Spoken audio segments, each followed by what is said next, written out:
It's War Pig, but I didn't review a video on my power supply. Don't worry, I can still do this whilst you're doing that. Sure. Yeah. Homework time going on. Not the top one.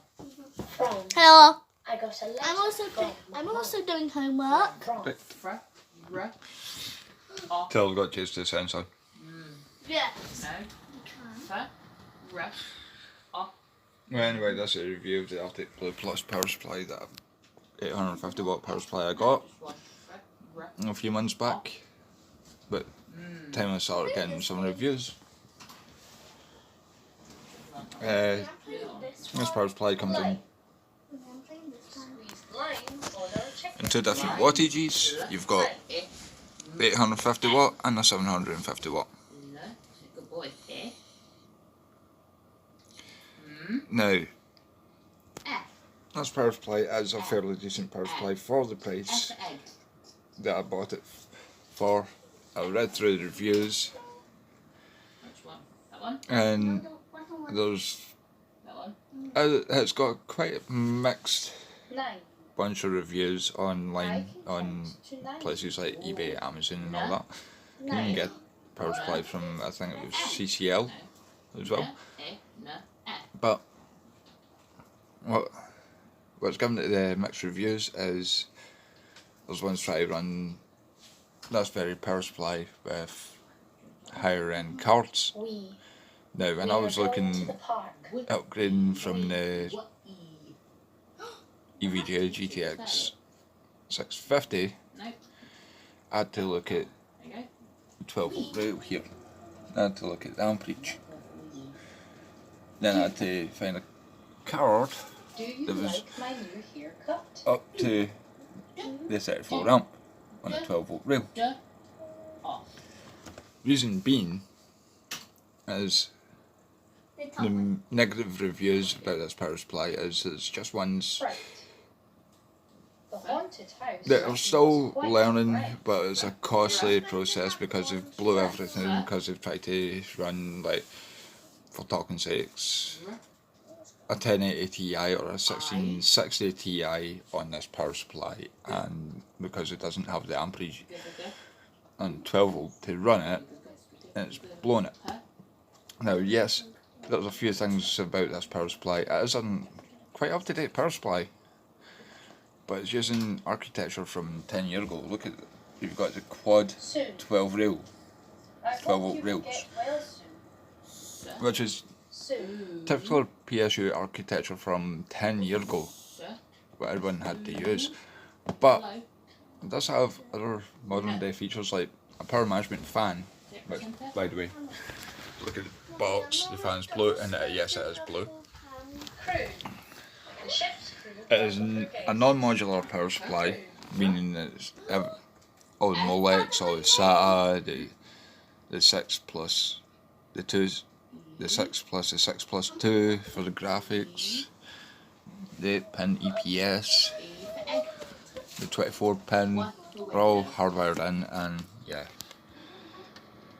you see the colour of the actual, each one of them is fairly thick and fairly good. I've just zip tied the excess onto it, but each one is sleeved and got a heat shrink on it. S for sugar. So it's not just there. So you're not just seeing that. For honey.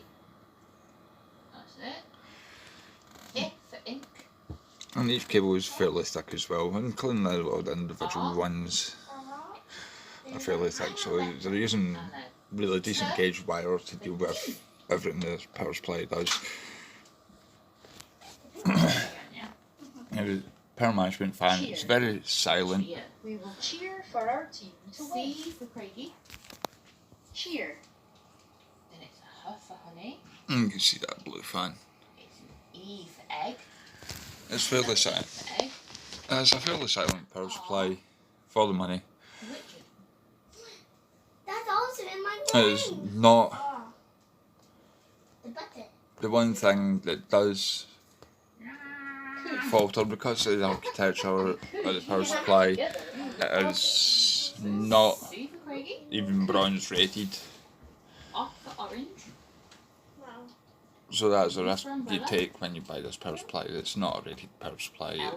But apart from that, the power supply is holding up fine if you know what you're doing and you know that you're right.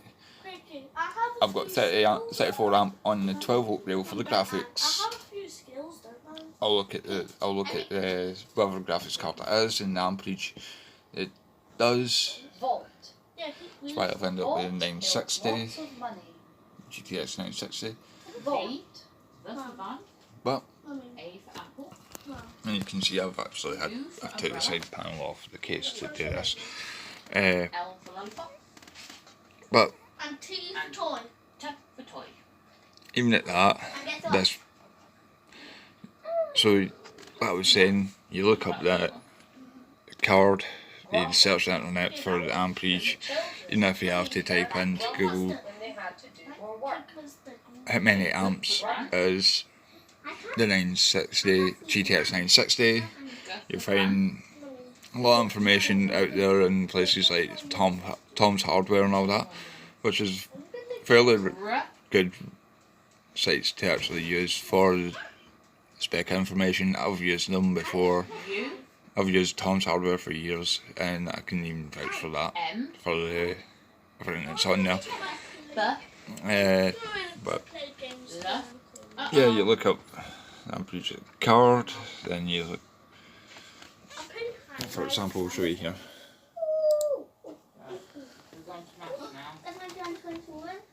I'll get my RGB keyboard.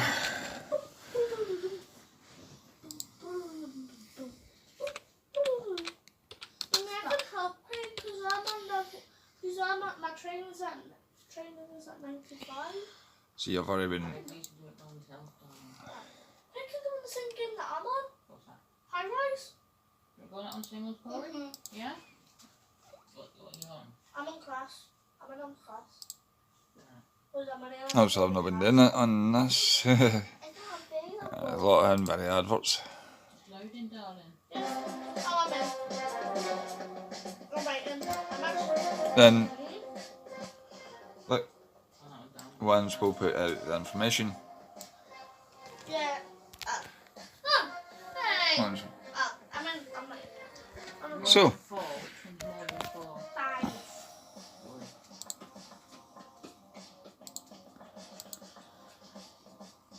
That one? so I'm already subscribed to Jay. That's a 5. But I've seen 3, 2, 1, 0. Whoa. randomised Boy. the gaming, take out that power supply from one of the systems that they bought. That one. It's a fairly good power supply. It's just the fact that it's non-rated, and the mixed reviews is due to once try to run Hi. cards with a higher amperage on it, More than 1. higher amperage on the power supply, which is never a good thing. You've got to kill hardware by doing that. One more than Fact. 1. That's why, as you've seen, I've done that search, so that I know that this card right here 2, 3, 4, 5. What comes before? does 20 amps. One before it. Then you look at the 12 volt rail, go down to max output current 34 amp, What? and I had to make sure that for the 650 it had something that was either 24, 28 amp or above. That's how I bought this power supply. Can you? It's got to be doing more, and it's sleeved cables compared to the other one that I looked at, which had higher amperage on the 12 volt rails. But yeah, would I recommend this power supply? Yeah, if you're going to be running like I want to see Crane. I want to see Crane. lower end series cards, like in this case the 960 or the 950, You want that one? That one again, yeah? even that 770, You rolled that one then. GTX 770 will run on it. because I recently upgraded from, cause I got that power supply for the EVGA 650, I've upgraded from the EVGA 650 to the Founders Edition GTX 960, which, not a problem, no issues or anything like that. So, yeah. But, last thing before I go is I'll show you the box. The box isn't anything too flashy, and you don't get screws for the power supply either. But front of the box gives you a name,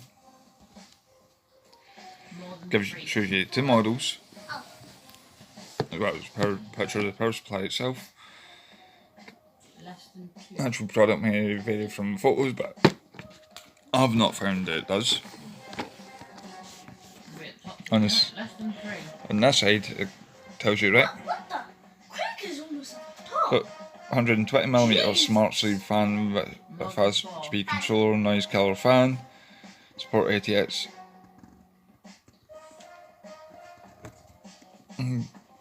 Protection includes a current over voltage and short circuit protection, high efficiency. Shows you the different connectors, like the EPS 4+4, 20+4, EPS 8. Don't know why they've got that there, because that is exactly that. We've got that, then that. Molex, SATA, the 2 different models right at the bottom. That side's the same as the flip side of it. And then I'm already in.